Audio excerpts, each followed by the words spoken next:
Assalamualaikum warahmatullahi wabarakatuh. Kami dari kelompok 5 dengan materi yaitu metode identifikasi interaksi desa kota secara spasial, penghubung desa kota, dengan anggota kelompok yaitu saya sendiri Dayangkali Safraurati, Indria Mariana Mayori, Dita Rama Febrianti, dan Ahmad Afandi. Ya, interaksi desa kota secara spasial. Interaksi desa kota merupakan hubungan timbal balik yang saling mempengaruhi antara wilayah desa dengan perkotaan dalam mendukung perkembangan suatu wilayah. Interaksi muncul karena adanya perbedaan fungsi antara desa dan kota pada kondisi ideal. Teori interaksi desa kota menurut Edward Ullman itu ada 3. Yang pertama ada region komplementari atau wilayah yang saling melengkapi, yaitu wilayah yang memiliki potensi sumber daya yang berbeda-beda secara kualitas dan kuantitas. Perbedaan sumber daya kota dan desa menyebabkan adanya interaksi saling melengkapi yang didorong oleh permintaan dan penawaran. Yang kedua ada intervening opportunity atau kesempatan untuk berinvestasi.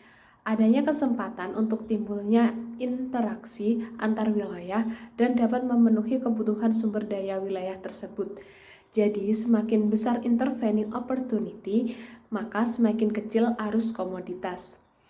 Yang selanjutnya ada spatial transferability atau kemudahan pemindahan dalam ruang, yaitu kemudahan pemindahan dalam ruang baik berupa barang, jasa, manusia maupun informasi.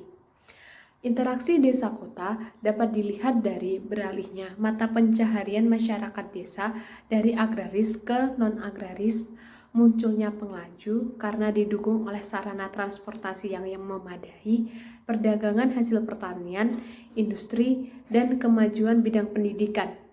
Hal ini akan berdampak pada pola persebaran masyarakat desa dan kota. Selanjutnya ada metode identifikasi interaksi desa kota, yaitu ada metode gravitasi. Metode gravitasi interaksi desa kota ini digunakan untuk mengukur kekuatan interaksi antara dua wilayah yang berbeda dengan memperhatikan faktor jumlah penduduk dan jarak antara kedua wilayah, di mana rumus dari metode gravitasi interaksi desa kota ini terlihat pada slide berikut. Dengan memperhatikan jumlah penduduk pada wilayah A dan jumlah penduduk pada wilayah B serta jarak wilayah antara A dan B. Selanjutnya, faktor penarik dan pendorong interaksi desa kota. Faktor penarik interaksi desa kota yaitu di mana kondisi yang memicu perpindahan orang atau barang dari kota ke desa. Yang pertama ada polusi, kemacetan, kriminalitas, tidak adanya ruang terbuka hijau sehingga masyarakat kota merasa tidak nyaman. Yang kedua, lokasi tidak sesuai lagi untuk kegiatan industri, sehingga pindah menuju pinggiran kota yang lalu lintasnya lebih lancar dan penduduknya belum padat. Yang ketiga, harga tanahnya mahal, pajak tinggi, dan jumlah penduduk semakin banyak. Kemudian ketidakpuasan orang terhadap fungsi ruang sehingga timbul permukiman sempit, padat, dan tidak sehat. Kemudian faktor pendorong interaksi desa kota, di mana kondisi yang memicu perpindahan orang atau barang dari desa ke kota. Yang pertama ada lokasi dekat dengan pusat kota yang dinilai lebih strategis bagi kegiatan industri. Yang kedua, sebagai pusat kegiatan perekonomian dengan kemudahan aksesibilitas. Yang ketiga, terdapat fasilitas umum yang lebih memadai untuk olahraga, hiburan, seni budaya yang dapat dikunjungi oleh masyarakat. Kemudian, adanya faktor sosial di mana orang merasa lebih bangga tinggal dekat dengan pusat kota, perdagangan, atau ekonomi. Kemudian, dampak positif dan negatif interaksi desa kota.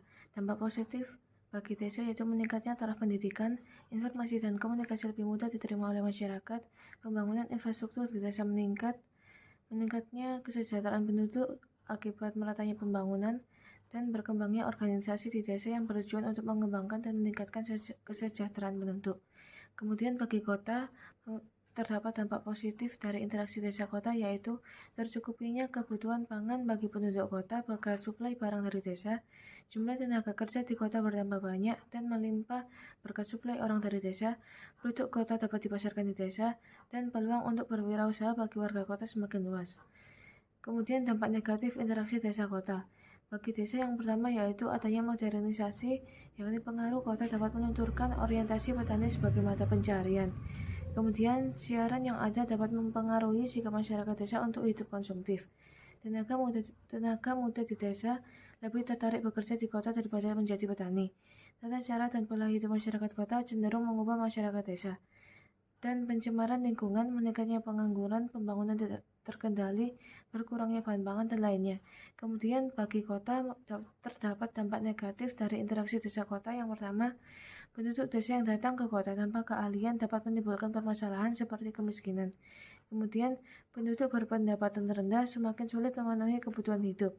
Nilai lahan di kota mahal sehingga muncul permukiman informal. Kemudian yang terakhir, terjadinya degradasi lingkungan akibat pembangunan yang tidak terkendali. Sistem transportasi sebagai penghubung. Keberhasilan pembangunan sangat dipengaruhi oleh peran transportasi sebagai urat nadi kehidupan politik, ekonomi, sosial budaya, dan pertahanan keamanan. Transportasi menunjang keberhasilan pembangunan terutama dalam mendukung kegiatan perekonomian masyarakat. Sistem transportasi dapat meningkatkan pelayanan mobilitas penduduk dan sumber daya lainnya yang dapat mendukung terjadinya pertumbuhan ekonomi dan sosial daerah pedesaan. Transportasi sangat penting peranannya bagi daerah, baik itu pedesaan atau daerah semi-urban atau urban di negara-negara yang sedang berkembang, karena menyediakan akses bagi masyarakat untuk memenuhi kebutuhan barang dan jasa sehari-hari, serta meningkatkan kehidupan sosial ekonomi. Akses terhadap informasi, pasar dan jasa masyarakat dan lokasi tertentu, serta peluang-peluang baru kesemuanya merupakan kebutuhan yang penting dalam proses pembangunan. Sungai merupakan transportasi awal penghubung antara kota desa dan urat nadi kehidupan ekonomi masyarakat. Namun seiring perkembangannya, transportasi darat menjadi andalan untuk penghubung antar kota dan desa. Transportasi darat sendiri memiliki keunggulan mudah, murah, dan cepat dibandingkan transportasi sungai, sehingga transportasi sungai tidak menjadi prioritas dalam pengembangan infrastruktur kota. Sehingga sungai kini menjadi bagian yang tidak diprioritaskan dalam fasilitas pendukung kota, sehingga sungai menjadi bagian belakang yang menimbulkan berbagai permasalahan fisik dan lingkungan bagi kota. Slide berikutnya yakni contoh studi kasus terkait interaksi desa kota pada kota-kota kecil di kawasan pesisir daerah istimewa Yogyakarta. Lokasi penelitian dilaksanakan pada beberapa kecamatan di kawasan pesisir DIY. Penelitian yang dilakukan merupakan penelitian deskriptif kualitatif yang menggunakan analisis gravitasi dan analisis faktor yang mempengaruhi interaksi spasial atau keruangan. Analisis gravitasi dilakukan dengan cara menghitung besar interaksi antar wilayah dengan menggunakan data jumlah penduduk dan data jarak antar wilayah yang berinteraksi. Kemudian dari situ untuk analisis faktor yang mempengaruhi interaksi keruangan dilakukan dengan cara menentukan wilayah yang memiliki interaksi berdasarkan region complementarity, intervening opportunity, spatial transferability, yang disertai dengan perhitungan untuk menentukan klasifikasi aksesibilitas dan interaksi antar desa kota. Lalu berdasarkan hal tersebut dapat diketahui klasifikasi daerah yang memiliki tingkat interaksi mulai dari yang tinggi hingga rendah berdasarkan aliran barang antar sesama desa kota dalam lingkup wilayah kabupaten hingga keluar kota, di mana jarak suatu wilayah dengan wilayah yang lain akan memengaruhi tingkat interaksi tersebut.